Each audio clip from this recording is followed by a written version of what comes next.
Canelo Crawford. It's tricky. I want Crawford to win, but it doesn't look like it's going to happen. You know, I would like for that to happen, but this guy's a hard puncher. He's a smart fighter. He can move. I'm just curious. I just want to see it. I want to be there and see it. He feels like this is a ridiculous fight. He states that Terence Crawford moving up 2 weight classes. Into the fight, I wasn't really I just didn't like the fact that Terence Crawford had to go up 2 weight classes. I just didn't really like that. Mike Tyson didn't hold back when asked about Terence Crawford moving up to fight Canelo Alvarez. In his view, Crawford doesn't need this fight. He's already a legend with nothing left to prove. Tyson warned that stepping in against a naturally bigger man is dangerous and could hurt Crawford's legacy instead of adding to it. He reminded everyone that weight classes exist for a reason, and ignoring them gives the larger fighter a clear advantage. While Tyson respects Crawford's skill, he believes the smarter choice is to protect what is already accomplished. I just don't think it's a good idea. You know, I don't think, what would he have? I don't know. I just don't think it's a good idea. People have done things crazy like that before. It's just that he doesn't have to do it. He doesn't have to do it.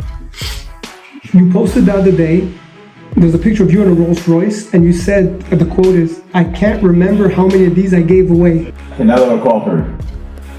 It's tricky. I want Crawford to win, but it doesn't look like it's going to happen. You know, I would like for that to happen, but this guy's a hard puncher. He's a smart fighter. He can move. I'm just curious. I just want to see it. I want to be there to see it. Because listen, there's been upsets like that before. You know, Henry Armstrong, 124 pounds, he beat the 146-pound champ. So, you know, you never know. Anything can happen when 2 men are in a ring or in a basketball court. Anything can happen. Mike Tyson strongly criticized the idea of Terence Crawford facing Canelo Alvarez, calling it a ridiculous matchup. He explained that weight classes exist for a reason, to keep fighters safe, and the size gap between the two is simply too big to ignore. Tyson warned that moving up against a naturally larger opponent is dangerous and unfair, and it could overshadow everything Crawford has already achieved. While he respects Crawford's talent, Tyson made it clear he doesn't like the idea at all, saying the fight is unnecessary and could damage rather than enhance Crawford's legacy. About Terence Crawford calling out Canelo.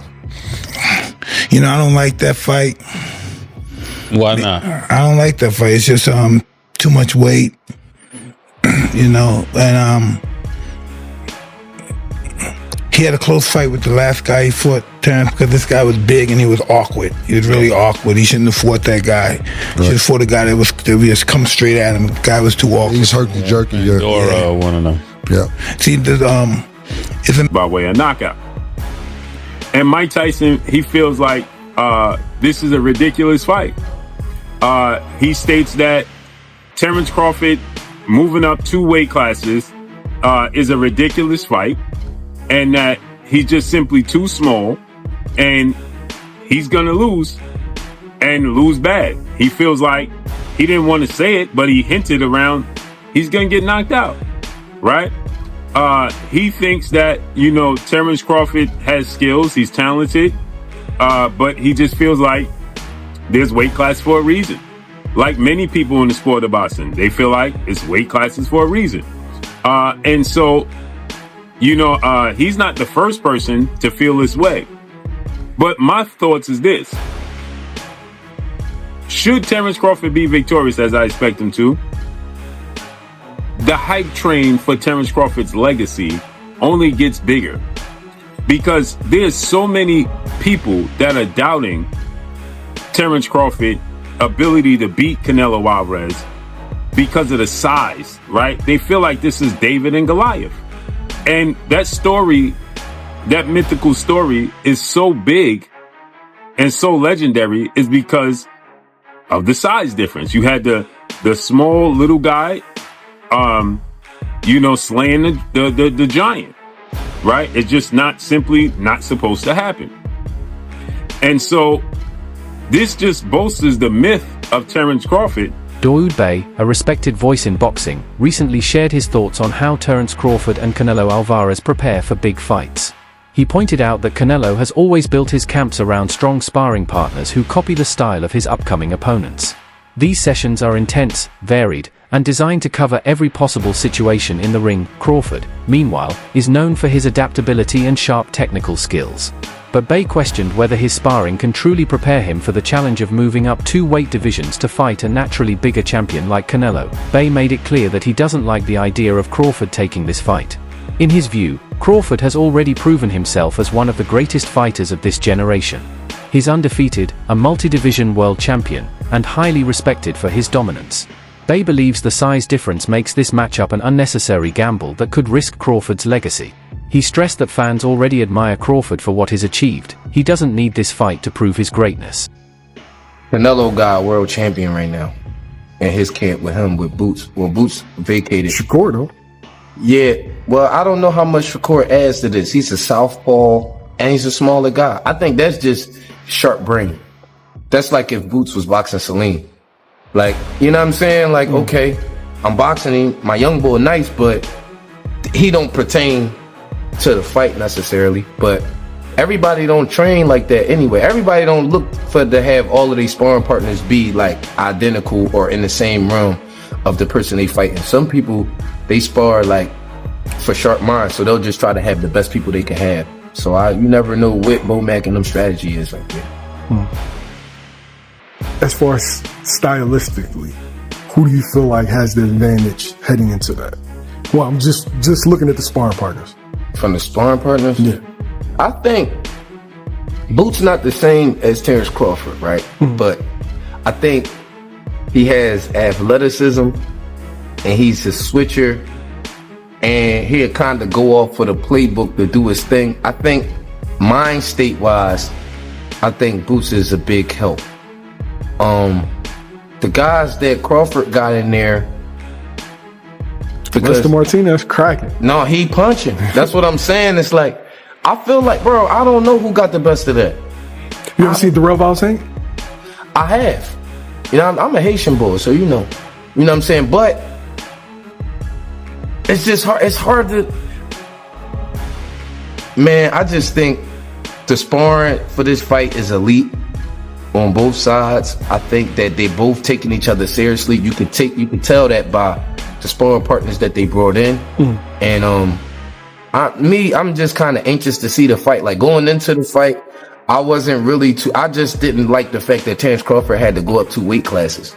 I just didn't really like that. I mean, being honest, as a black boxing fan, when I take my coaching hat off, like, no, I don't want to see our best fighter have to go up 2 weight classes. I don't like that. But you think about it and you like, well, look, first of all, I don't want to deny that man. I wouldn't want to say nothing or even have it in my heart to deny that man that kind of financial like blessing that he gonna get from fighting Canelo. Not only that, he chasing greatness. British journalist Gareth A. Davies views the Crawford vs Canelo fight as more than just another big event. He sees it as a defining moment in boxing history. In his eyes, stepping into the ring with a bigger, more established star like Canelo Alvarez gives Terence Crawford the chance to cement his place among the all-time greats. Davies explains that every legendary fighter eventually faces a moment where their skill, courage, and ambition are put to the ultimate test. For Crawford, this could be that moment. By taking on Canelo, he has the opportunity to silence critics who question the depth of his career and prove that his greatness extends across all challenges. While Davies admits the risks are enormous, one wrong step could stain an otherwise perfect record, he believes this is exactly the kind of fight that separates champions from true icons. In the end, legacies are built not only on wins, but on the willingness to face the toughest tests head-on. The levels that he's gone through, the weights that he's gone through, and the opponents that he has been in with, he's come up short against a couple, but he's come through some big challenges as well through his, 65, 66 professional bouts since he was 15 years of age. There's no doubt that this is the biggest test of Terence Crawford's career, not only because of the weight step up, but also because of the level of the opponent. But anybody that's watched Terence Crawford's career knows full well how much talent this young man has. I mean, he is absolutely sensational, both as an orthodox and as a southpaw fighter. You can't really tell which is his favoured side. He's that good, the angles that he creates, and the way that he not only dissects people, but the way that he puts his foot down when he gets somebody hurt is he's spiteful. He's truly impressive. But what he also does, and this is where I think people are making the mistake with the fight with Israel Madrimov last summer in Los Angeles, was that Terence doesn't mind doing enough to win. He doesn't, if he knows he's got to win on points, he's happy to to tuck everything neatly in the office and win round by round. It reminds me of Floyd Mayweather. It reminds me of Pernell Whitaker. It reminds me of guys that win with ease without overstretching themselves, that don't have to get in a battle. But when he's got someone hurt, as you rightly say, he's spiteful. I'm not sure he'll get Canelo hurt in this fight. But if his timing and his movement are on, the slightly slowed Canelo, who likes to load up these days, could find himself frustrated by Terence Crawford. Yeah, and there's also the aspect of when he is behind. I mean, we've all seen that famous clip where he's fighting Sean Porter. Somebody sells him ringside. They've got him down on the cards. He goes through the gears and stops Sean Porter in the very next round. There's also that element to him. He's brilliant. He's absolutely brilliant, but he's also fighting someone that's equally as brilliant. A very different